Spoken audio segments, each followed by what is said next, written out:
Bem, voltamos. Então, vamos continuar aqui em Daniel 11. Paramos aqui no primeiro bloco. Esse versículo 37, esse é um versículo que permite diversas especulações. Eu falo especulações porque a gente não tem como provar biblicamente. Então, tudo que eu não tenho como provar biblicamente fica no âmbito da interpretação, da especulação. Uma delas, por exemplo, aqui, né? Eu já falei no bloco anterior. Este rei não terá mínima consideração nem mesmo pelos deuses dos seus antepassados, nem pela divindade preferida das mulheres. Aí tem algumas pessoas que colocaram no chat, nem pelo amor das mulheres, né? Nem pelo desejo das mulheres. Uma das teorias da conspiração que fala sobre esta interpretação aí seria que, por exemplo, o anticristo, que vai acabar praticamente com todas as religiões e vai querer ser adorado como Deus, seria um clone, seria alguém alterado geneticamente que não viria de uma mulher, seria como se fosse um ser humano, porque imagine que ele vai receber o poder do próprio Satanás, do próprio Lúcifer. É como se o ser humano normal não suportasse tanta malignidade, né? Embora a Bíblia diz que que o diabo entrou em Judas. E então, isso é uma teoria da conspiração. Eu não posso afirmar a vocês que isso seria o correto interpretar dessa maneira. No versículo 38. Contudo, fará reverência ao Deus protetor das fortalezas e o honrará com ouro e prata, com pedras preciosas e inúmeros presentes de alto valor. Então, o anticristo faz referência a um Deus, né? Qual será esse Deus protetor das fortalezas, né? Tem um texto da Bíblia que diz que as portas do inferno não prevalecerão. Toda fortaleza tem uma porta. É como se Deus dissesse assim, vai fazer uma referência ao Deus que está no inferno, né? Que é o próprio diabo, que é o Lúcifer. É ele quem dá a capacidade ao anticristo de agir, né? Juntamente com o falso profeta. Muda aí a página, vai lá para Daniel capítulo 12. Naquela época, está se referindo ao quê? Naquela época, a época em que houver a revelação do maligno, do abominável, do anticristo. O grande príncipe que protege o povo de Deus se erguerá em benefício dos filhos do teu povo. E haverá um período de tribulação, opressão e aflição, como nunca houve desde o início das nações até então. Contudo, naquela época, o seu povo, toda pessoa cujo nome está escrito na livro da vida, será liberta. Então, eu consigo entender aqui que haverá igreja na tribulação. A igreja, me parece que pega aí um período da tribulação ou pega toda a tribulação. Veja bem, então naquela época, mesmo na tribulação, isso aqui é importante, mesmo havendo tribulação, mesmo havendo igreja, mesmo havendo cristãos, nesse período de tribulação, Daniel está falando em tribulação, Jesus fala em tribulação, Sofonias fala em tribulação, Jeremias fala em tribulação, Isaías fala em tribulação, são textos que eu nem estou usando, mas para lhe dizer que esse assunto está espalhado na Bíblia, né? Lucas, Marcos, Mateus, todos eles falam desse período de tribulação. Mas fala também que haverá alívio para aqueles que são cristãos. No versículo 1 de Daniel 12, Daniel fala Miguel, o grande príncipe. Hoje nós entendemos que é o próprio Jesus, porque Jesus não estava na terra, então Daniel não iria falar de Jesus.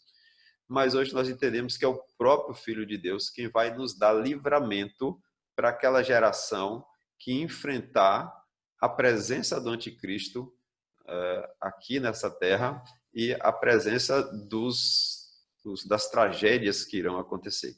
Versículo 2. Multidões e multidões que dormem no pó da terra acordarão, uns para a vida eterna, outros para a vergonha, humilhação e para o desprezo eterno.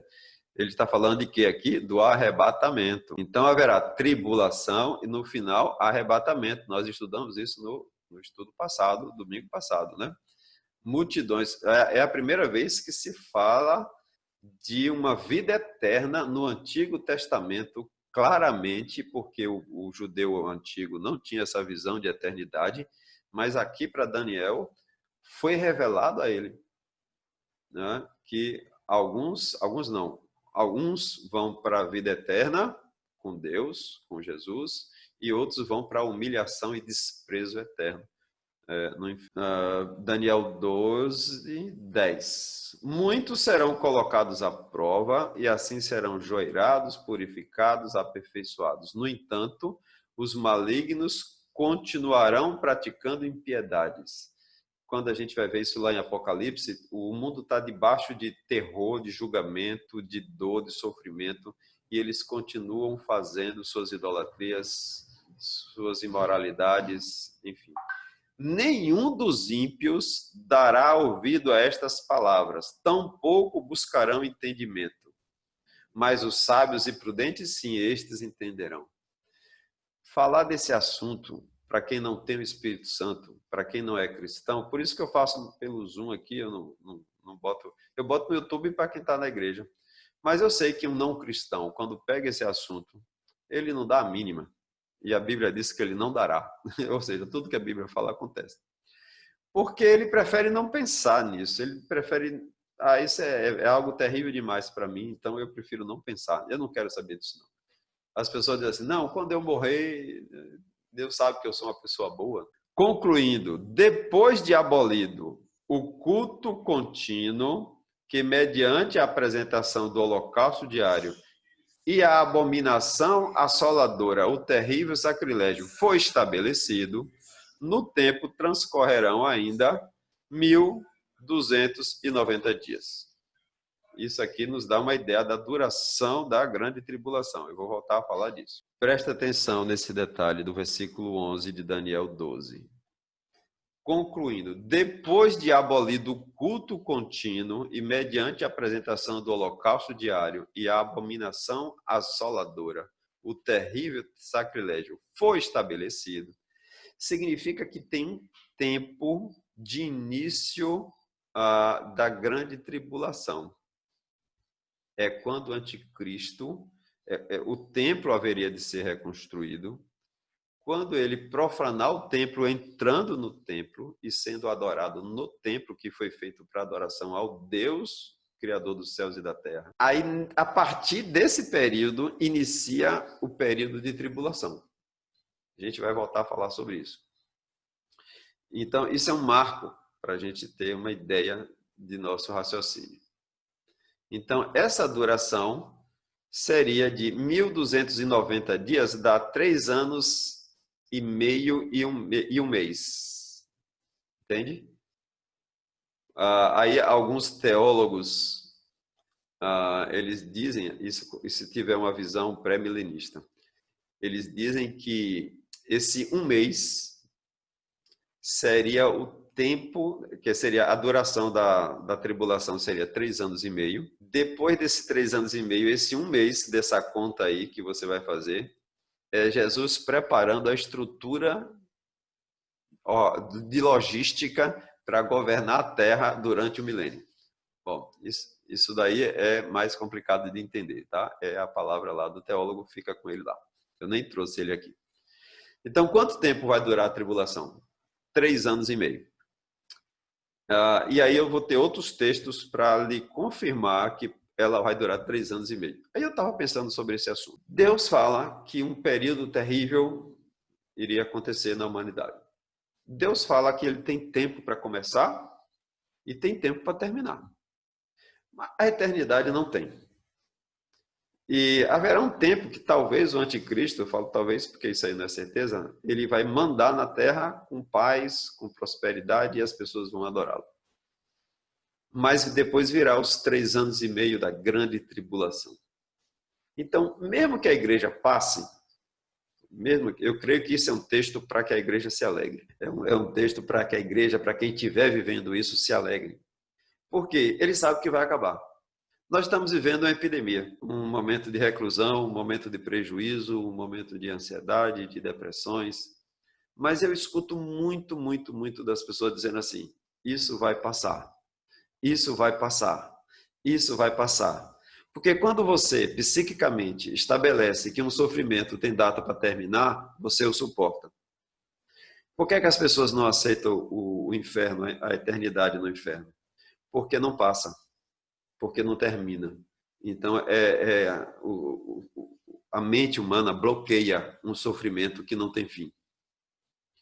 Mas Jesus está mostrando aqui à igreja, e está revelando à igreja, aqueles que pesquisam, aqueles que meditam, que passa, que a grande tribulação passa. Depois o Cordeiro vence, depois a igreja triunfa. A igreja perde na grande tribulação, ela sai perdendo, ela é derrotada. A Bíblia fala isso com todas as palavras. Mas passa.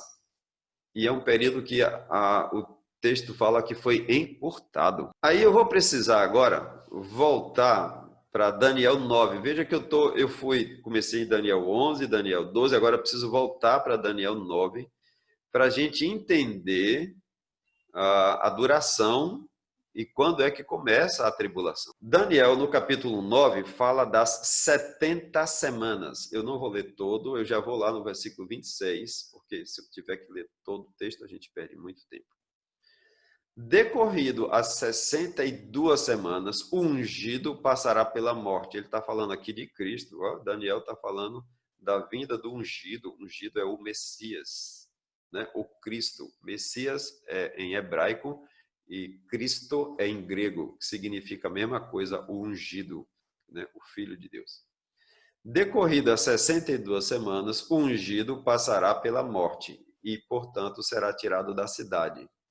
A cidade e o santo dos santos serão destruídos pelo povo do governante que virá. O fim chegará como uma inundação.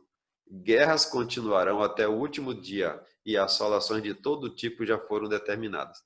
Daniel está falando aqui naquele processo que eu chamo de histórico escatológico. Ele está falando do futuro da vinda de Cristo, da destruição de Epifânio, da destruição de Tito, da morte do Cordeiro, a retirada do Cordeiro da cidade. Jesus morre fora da cidade. O texto fala que Jesus sai de Jerusalém, né? Ele morre fora da cidade. Continuando aqui, versículo 27. Este governante, pois com sagacidade firmará com muitos um pacto que durará uma semana. Aí guarda isso daí. Uma semana tem quantos dias? 7 dias.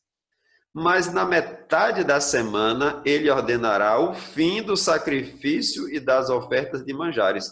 Quem é que vai ordenar o fim do sacrifício? Quer dizer, o fim do culto, o fim das reuniões, o fim da adoração coletiva, o anticristo. Uma semana profética de Daniel, aí os teólogos todos concordam, equivale a um ano. Então, o período de governo do anticristo, esse governante com sagacidade, leia o versículo 27, esse governante, pois com sagacidade, firmará com muitos um pacto que durará uma semana. Então, ele vai governar uma semana, ou seja, 7 anos. Uma semana, 7 anos. Na metade da semana, ele ordenará o fim do sacrifício, 3 anos e meio. A partir desse encerramento do culto, do sacrifício, quer dizer, do culto a Deus, inicia a grande tribulação. Esse aí é o marco. E em uma das principais alas do templo será colocado o sacrifício terrível, a grande abominação, até a consumação, o fim que já está decretado para alcançar e exterminar o assolador. O anticristo vai ser destruído no final da grande tribulação. Mas isso é interessante porque marca o início da grande tribulação. Ou seja, entendemos que o anticristo terá um governo de 7 anos, com 3 anos e meio de relativa paz e 3 anos e meio de grande tribulação. Aí essa grande tribulação, quando eu falo, é para o ímpio. A igreja pode sofrer? Pode. Deus vai trazer alívio para a igreja? Vai. Deus vai mandar Miguel, ou no caso, né, Jesus Cristo, o nosso Jesus estará conosco, o Espírito Santo está com a igreja, e a Bíblia diz que o maligno não toca, mas alguns serão mortos, serão queimados, o texto vai falar sobre isso, né? Então, temos um outro texto aqui em Apocalipse 13:5, aí agora eu já estou indo lá para trás, né? À besta foi concedida uma boca para pronunciar palavras arrogantes e blasfemas, e foi-lhe transmitida a autoridade, ou seja, o anticristo só vai fazer o que vai fazer Porque, primeiro, Deus permite e deixou escrito, e essa autoridade é de Satanás sobre o anticristo para que governe a terra, para realizar suas obras por 42 meses. Um ano tem 12 meses. 2 anos, 24. 3 anos, 36. 3 anos e meio, 36 com a metade de um ano, 42. 3 anos e meio. Então, a besta vai realmente, né, realizar suas obras malignas aí por 42 meses. 3 anos e meio. O que será a grande tribulação? Quando a gente fala, né, tribulação, dor, sofrimento, aí agora tem um segredo aqui. Vamos ler Mateus 24 e Apocalipse 6 para entender, precisa dos dois textos. Imediatamente após o tormento daqueles dias, o sol escurecerá e a lua não dará sua luz, e as estrelas cairão do céu e os poderes celestiais serão estabelecidos. Então surgirá no céu o sinal do Filho do Homem, não precisa ler o restante. Imediatamente após o tormento. Tormento é o quê? Tribulação. Ou seja, após o período da tribulação, o sol escurecerá. Então, o escurecimento do sol é o marco de encerramento da grande tribulação. Preste atenção no que eu vou falar agora. Se o sol, quando escurece, é o marco de encerrar, eu preciso pegar agora o que é que aconteceu antes do sol escurecer para saber o que é que está escrito como tribulação. Aí eu vou lá para Apocalipse 6. Então eu vou começar do fim da tribulação e vou voltar para entender o que é que aconteceu durante a grande tribulação, já que eu não quero passar por ela. Apocalipse 12, 6. Vi quando ele abriu o sexto selo. Então aconteceu um enorme terremoto. O sol ficou escurecido como coberto como uma roupa de luto. E toda a lua se tornou vermelha como se tivesse ensanguentada. E as estrelas do firmamento caíram sobre a terra, como figos verdes derrubados da figueira por um terrível vendaval. E assim o céu foi recolhido como um pergaminho quando se enrola, né? Então, no versículo 12 de Apocalipse 6, o sol escurece. Mas o versículo 12 fala do sexto selo. Então, eu preciso saber o que é que aconteceu no quinto selo, no quarto selo, no terceiro selo, no primeiro selo, no segundo selo, que é o período da tribulação. Porque no sexto selo, quando o sol escurece, Mateus está me dizendo que é quando Jesus volta. É quando Jesus triunfa, é quando encerra a tribulação, é quando a igreja vence, é quando aí eu entendo que haverá o arrebatamento. Se você me perguntar mais especificamente, eu estou tendo aqui uma visão então pós-tribulacionista, ou seja, eu estou dizendo que a igreja passa pela tribulação, ela é liberta, ela é guardada na tribulação por Jesus, pelo próprio Deus. Então, a gente vai ter que voltar. Então, vamos lá para Apocalipse agora. Agora que a gente entra em Apocalipse para entender o que é tribulação. Veja que eu estou usando Mateus, Daniel e Apocalipse para entender. E aí vamos falar dos selos, para a gente encerrar, né? Eu estou em Apocalipse 6, eu estou aqui no versículo 12, então eu vou ter que voltar ao versículo 1 de Apocalipse 6. E aí, aqui eu fiz um resumo para a gente não perder muito tempo do que é que acontece com cada selo. Versículo 1. Observei quando o cordeiro abriu o primeiro dos 7 selos. Em seguida, um dos seres viventes a exclamar com voz de trovão: vem! Olhei e diante de mim estava um cavalo branco, e o seu cavaleiro empunhava um arco, e foi-lhe outorgada uma coroa, e ele cavalgava altaneiramente, como vencedor, determinado a vencer. Eu vou fazer uma pergunta e uma provocação aí aos alunos da EBD. Quem é esse que está sentado no cavalo branco? Escreva aí no chat. Vou fazer uma pergunta aí. Quem é esse que está com o cavalo branco e o seu cavaleiro empunhava um arco e foi otorgado uma coroa e ele cavalgava altaneiramente como vencedor, determinado a vencer? Primeiro selo, então, o primeiro selo começa a aparecer o que? Os 7 cavaleiros, os 4 cavaleiros do Apocalipse. Então, veja, o primeiro cavalo é um cavalo branco. Esse cavalo tem um cavaleiro. Quem é que abre o selo? Leia aí o texto. Observei quando o cordeiro. Então, não é Jesus que está sentado nesse cavalo branco. Muitas pessoas pregam como se fosse Jesus. Eu, inclusive, já li a Bíblia achando que era Jesus. Mudei de ideia. Não é Jesus. Primeiro, porque Jesus é quem abre o selo. Depois, ele está empunhando um arco, mas não tem flecha. Para que serve um arco sem flecha? É só para impressionar, é só fake, é só visual. E foi-lhe otorgada uma coroa. O anticristo vai reinar como rei durante 3 anos e meio. E ele cavalgava altaneiramente, ou seja, com empáfia, né? Com soberba. Como vencedor, ele vai vencer os santos. Lá em Apocalipse está escrito que ele vai vencer os santos. Porém, determinado a vencer. Isso aqui tem um segredo aí agora. Ele saiu determinado a vencer, ou saiu para vencer, em uma outra tradução. E Jesus Cristo é vencedor, a diferença é essa.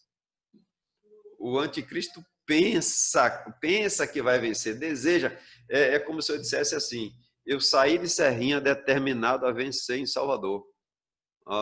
Meu objetivo era vencer em Salvador, mas eu não saí ainda completamente vencedor, e Jesus Cristo é vencedor. Jesus Cristo não está disputando com o anticristo. A Bíblia diz que ele vai soprar ele no lago de fogo. Não é uma disputa entre Jesus e o anticristo, não existe isso. Jesus é tão maior, o poder de Cristo é tão grande, que não é uma disputa. É como eu e uma formiguinha dessas de açúcar, que você passa o dedo e nem vê que passou. Jesus Cristo não está disputando nada com ninguém. Ele é rei, ele é senhor dos senhores. Então, isso daí é o anticristo, que parece o Cristo, porque tem que parecer, né? Para enganar, tem que ser muito parecido. O problema é que na Bíblia King James, que eu estou usando, eles colocam esse cavaleiro aí como se fosse Jesus, hein? E eu discordo, hein? Porque eles dizem que a cor branca no Apocalipse está se referindo a cristãos, etc. E tal. Nesse ponto aí eu discordo da King James. Eu fico com o texto da King James e o comentário eu rejeito.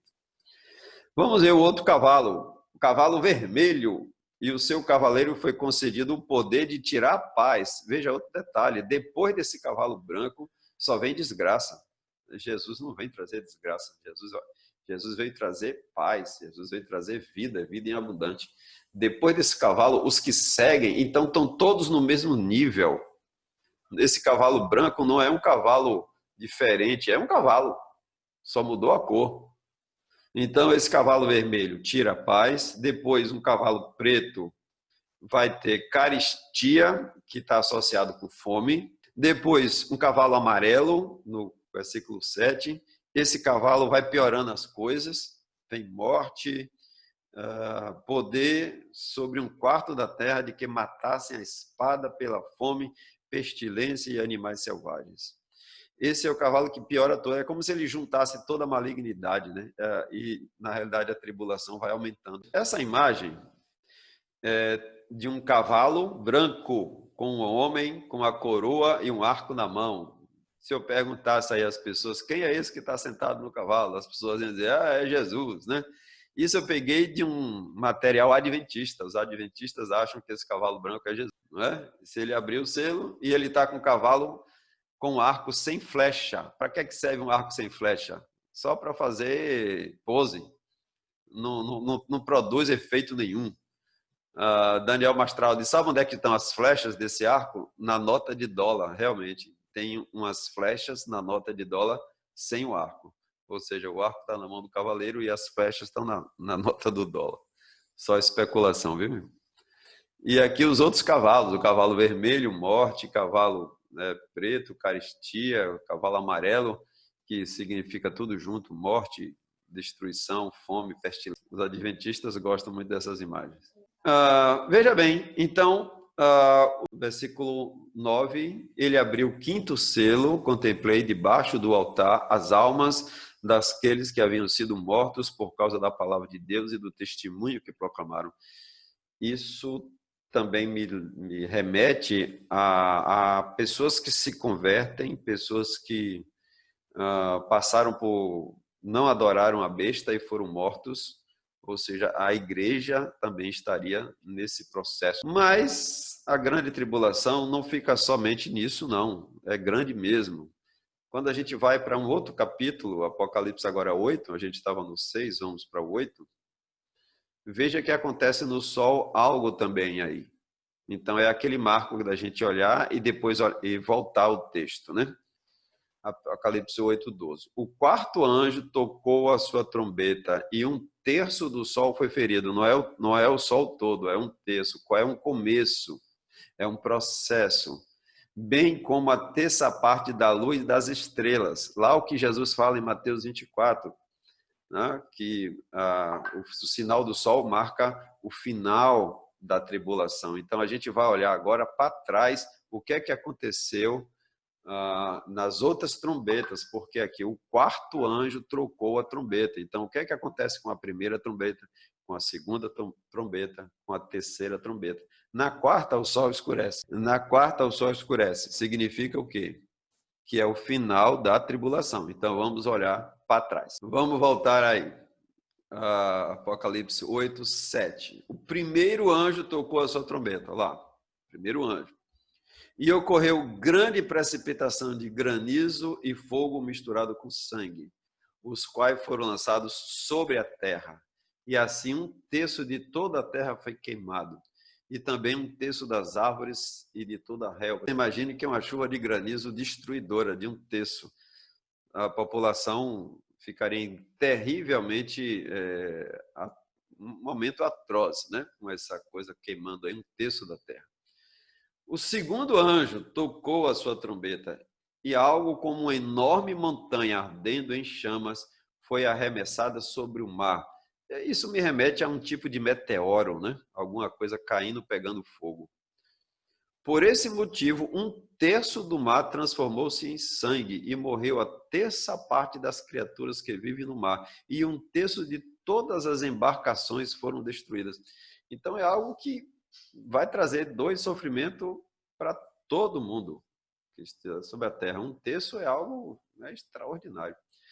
E no versículo 10, o terceiro anjo tocou a sua trombeta e precipitou-se do céu uma grande estrela, como se fosse mais um meteoro, ardendo em chamas como tocha, sobre um terço dos rios e das fontes das águas da terra. E o nome dessa estrela é Absinto. E um terço de toda a água potável da terra tornou-se amarga. Absinto significa amargo. E multidões morreram pela ação nefasta das águas que foram envenenadas. Quando eu estava lendo esse texto, eu estava me lembrando que Jesus é a água da vida. Quando a humanidade nega Jesus, quando ela rejeita Jesus, quando essa água da vida vier acertar as contas, a única água que eles acharão será uma água envenenada. Se eles não querem a água que salva, eles terão a água que envenena, a água amarga. A rejeição do Cordeiro marca isso. Deus vai mexer na água. Aquela água que estava lá em Gênesis, né? O Espírito de Deus pairava sobre a superfície das águas. A água é a única coisa que Deus não cria. A água já está criada no início. Por isso que Jesus ele disse que ele é a água da vida, né? Representando, ela é a representação do Jesus, da Trindade. A quinta trombeta, Apocalipse 9, aí já vamos para um outro texto, outro capítulo. Assim que ele abriu o poço do abismo e subiu dele fumaça como de uma colossal fumaça, o sol e o céu escureceram como a fuligem que saía do abismo. Então, também é aquele mesmo processo, a gente pega o escurecimento do sol e olha para trás. Desta fuligem saíram gafanhotos que vieram sobre a terra e foi-lhe concedido poder como dos escorpiões da terra. Ou seja, aqueles que não morreram com as pragas iniciais, porque ela matava um terço, nessa hora aqui vão enfrentar a pior situação que alguém poderia passar. Aqueles que não tiverem Jesus, tá bom, irmão? Isso aqui é somente para quem não é cristão. Contudo, eles receberam ordens para não causar dano nem à relva da terra, nem a qualquer planta ou árvore, mas tão somente aqueles que não haviam recebido o selo de Deus em sua fronte. Esse aí é para quem tem um selo do anticristo. Já está acabando? Versículo 5. Não lhe foi concedido o poder para matá-los, mas para provocar-lhes tormento durante 5 meses. E a aflição que eles sofreram era como a causada pela picada de escorpião. Esse versículo 6, ele resume bem o que é a grande tribulação. Alguém que não tem Jesus Cristo passar por isso, eu fico imaginando, meu Deus do céu. Veja o versículo 6. Assim, naqueles dias, as pessoas procurarão a morte, todavia não a encontrarão. Desejarão morrer, mas a morte fugirá deles. Presta atenção. Não era muito melhor procurar Jesus? As pessoas, o coração de alguns dos que vão para o inferno é tão duro, que eles preferem procurar a morte do que dizer assim, Jesus, vem, livra-me desse sofrimento. Não tem nenhuma referência de que essas pessoas duras, que estão aí debaixo de grande tribulação, se voltam para Deus em arrependimento. Não. Elas querem desaparecer, querem que o sofrimento acabe, mas sem Jesus. E no final dessa tribulação, dos 3 anos e meio, Jesus volta. Jesus encerra esse processo, aí virá o julgamento.